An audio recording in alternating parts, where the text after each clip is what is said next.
Hi everyone, welcome back to the channel. We are jumping right into our Christmas in July series, but we're doing things a bit differently today. We're working with a gorgeous darker Christmas palette, and to make it work, we are completely flipping the rule of thirds on its side. Instead of the usual vertical balances, we are letting the 2/3 rule govern the page horizontally. By flipping the grid sideways, we create the perfect structure to anchor two photos side by side, while leaving that final third free to handle all the heavy layering and rich details without overwhelming the design. Let's get straight into the process and see how this layout comes together. Grab your trimmer, grab your paper supplies, and play along with me.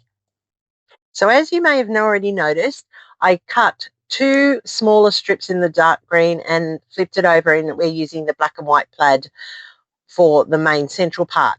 Now, that is qualifying as the thirds because when you put the green together, that comes to 1/3 of the length of the page, and the plaid becomes 2/3. But I'm just splitting it up a little bit so it just measures differently or looks differently, but it is the thirds rule. I've also taken a bit of a panel that we're going to put on there, and I'm cutting out these two tags that are also part of the Vicky Bouton the range, which I'll have listed down below. Not that I think that you can get it, but all Vicky Bouton ranges have the similar things, and likewise you can cut your own tags from your papers, so don't be afraid to have a go at doing that. I'm dragging in some leftover pieces from previous layout. That's always important because you use up all your scraps as best you can. I'm matting my photos in the black that I trimmed out of that centerpiece, and that's a good way of extending your stash. And trust me, I know about needing to extend stash because when I first started scrapbooking, I could hardly afford one piece of pattern paper and one cardstock a week. So extending your stash is definitely the name of the game. So once you've done your photos and you've cut up all your pieces, it's a lot easier to get your layout done. Did you enjoy my last video, guys? Did you watch the rule of thirds in that one? You would have seen how I used the 3 equal third patterns. Well, this time I'm flipping it a little bit and I'm going 2/3 in one and 1/3 in the other. I'm cutting some fishtail banners of this leftover piece because that's going to go in under our photos. Now you will see that I trimmed that a little bit short for both of those, but I will show you how I stretch that and fix that in a moment. I'm going to cut the holes into my tags, and then I'm going to use this white twine which will weave through it. Now I'm not going to tie it off and have it as individual tags. I'm going to have it like it's hanging. I'm using the Rustic Wilderness again, and I'm just inking up my edges because that makes clear, distinct pieces on your page, particularly when you're using a heavy palette. I think that the inking just adds that little bit of extra zhuzh to your page, and you know how I like to zhuzh it up. It's really important that you make each piece stand out as an individual. I've heard lots of people say they like to see each individual paper on their layout, and this is a great way of making sure that that happens. All right, now we've got all our bits and pieces done. Let's start putting it together. So I'm just going to quickly tape up the edges because you know what I'm like, and I'm not afraid to use the tape. I love the tape. I don't want it coming apart in 10 years' time. Temperatures in Australia fluctuate so much that the tape loses its tack, so it's really good that you put it quite liberally onto your layout. I'm just using the eyeball method. There are people that will be screaming at me because I'm not using a T-square to line it up. I'm just eyeballing it. But if you've cut your papers properly, it should work perfectly. And there you can see now the 2/3 rule. The 2/3 that we're focusing on are the plaid. And can you see it there? Now I've got 2/3 in the plaid and 1/3 in the green. Now I and ah about this strip here, whether I'm going to put it onto the page or I'm not. But I end up taking that one away for the moment, and I may or may, let me see, I've got it here. No, do I put it back on? No, I do. I put a different strip in. I put the green in to carry some more green into the layout. I didn't think I used the striped. Okay, I contemplated again putting the stripe in there, but it just felt too much. Oh, did I say that? Did Kathy say she had too much on the page? Oh my goodness. No, but I knew what I wanted to do, and I knew that that would become too much clashing when I put it on. So I'm just running along that line of the plaid there, and then I'm putting in the panel over the top. Now, when you have your 2/3 rule, doesn't mean that you can't add more. Remember, I always like that add more, and that's why I'm going over the top. The 2/3 rule for me was my base, and that's where I'm building it up, and I've put the structure so that we can work with it. Now that I've done that, I've got my two fishtail banners, and this is where I realized that they may be just a little bit too small for my photos, and I'm going to have to do some work here. Now, this photo of my husband there's a lot of empty space or a lot of white space at the top of the photo that's not necessary. So I'm going to actually trim that in a moment. You'll see me do it. I'm going to butcher this. Don't do this, people. Don't butcher it. I butchered that piece of paper by cutting it that way, but that's okay because nobody's going to see it. It's going to be underneath the photos and under the tag. I just wanted to extend it a bit more so that it would stick out past the photos. And I'm just playing around where they're going to sit. Now, it's always a good thing to remember that if somebody's looking to the left, they're looking to the left, so therefore you put them to the right of the page, and if someone's looking to the right, you put them to the left of the page. If someone's looking to the center, you can basically use them as the anchor point. So if you look at my photos here, my husband was directly looking towards the center, so I'm using him as the anchor point, and I'm kind of looking over my shoulder. So that's why I'm going to go over to the right hand side, and I flip it here because that's when I realize it's not sitting right. It's not looking balanced in the layout. Now, as I said, Christmas Day, we all had turns wearing our great Christmas hats. And now this is funny because my husband never has ever been part of the Christmas frivolity. And I can't believe that he actually did this day, which was really good because I was making everybody do it.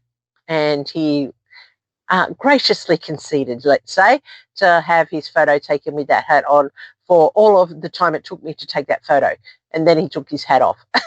He's not a Christmas bunny at all.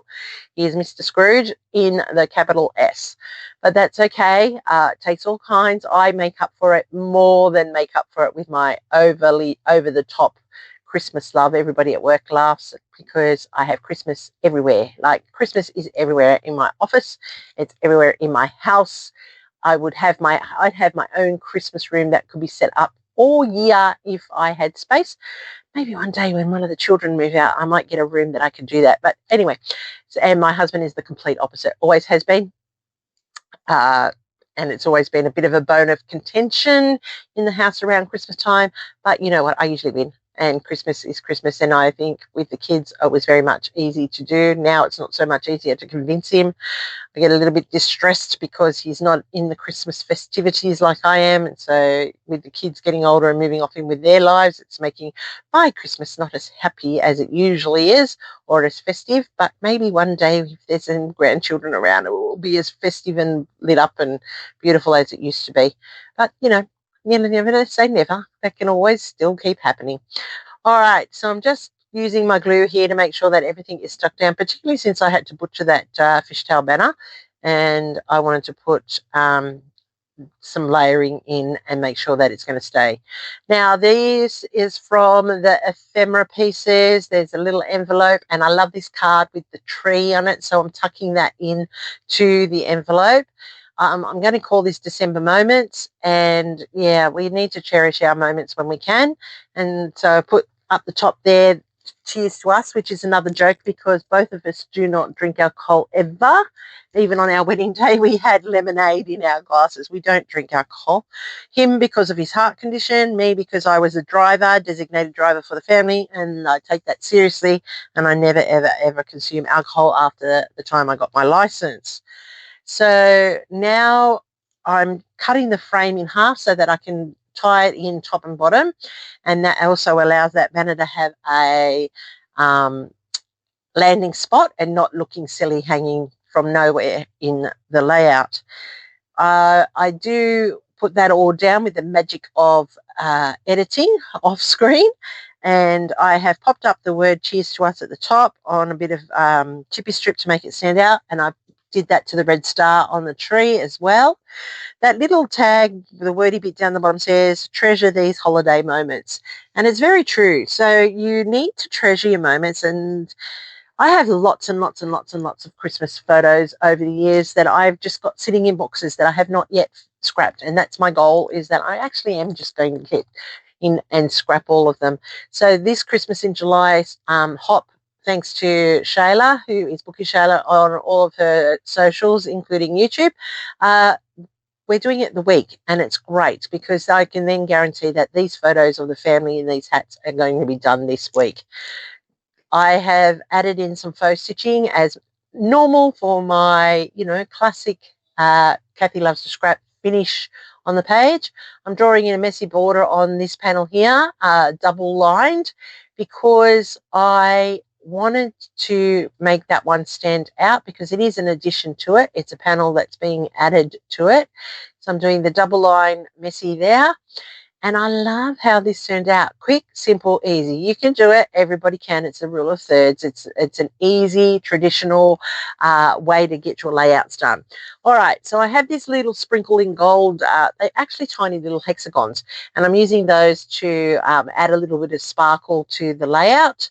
I'm trying to be random, so I've gone and put all the sparkles out, and then I'm just going with my glue in spots to try and, put that little sparkle onto the page so that it doesn't look so rigid or formulaic. But, I'm not that great at doing the sprinkles. There are some people that do sprinkles so well. They just scatter and then glue it down wherever it falls. Hats off to them. I think that's amazing. I wish I could do it. Let me know. Are you good with adding sequins and sprinkles and things to your layouts, or are you like me, struggle and too much formulaic and structured in the way they sit on your layout? It's always interesting to see how people work and find out what works for them. So I'm just quickly adding in the extras up here. And as you can see, I was trying to be very random there, just putting dots everywhere. But what I'm really actually doing is, I can see a space, I'm going to put one there. Yeah, I really wanted to be random, but I'm not random. They are pretty, structured in where they're landing. Unfortunately, or fortunately, but it still looks good. I like it. It suits me, and that's all that's really the thing, isn't it? When we scrap, it's got to just suit you. You're the scrapper, so what works for you is what works for you. And there you can see, isn't that cute? Love it, love it. Those little sprinkles just add that little bit of gold, that little bit of Christmas sparkle. There's my 2 photos done. I am impressed that I have managed to get this done. 2 photos onto a layout. There you go, people. I can do it. There is a playlist link down below of all the players that are playing along this week. Go check them out. Leave them some love. Give them a thumbs up. Hopefully I've earned a thumbs up from you. And if you've only just found me, hit that subscribe button. And if you've been watching me for a long time, check that you're still subscribed. But sometimes you get bumped off, and I'm really trying to hit that 1,000 mark. So that's a wrap for today. Thanks for joining me, and I'll see you very, very soon. Here's the next video for you. Hope you enjoy it. But remember, hit that subscribe.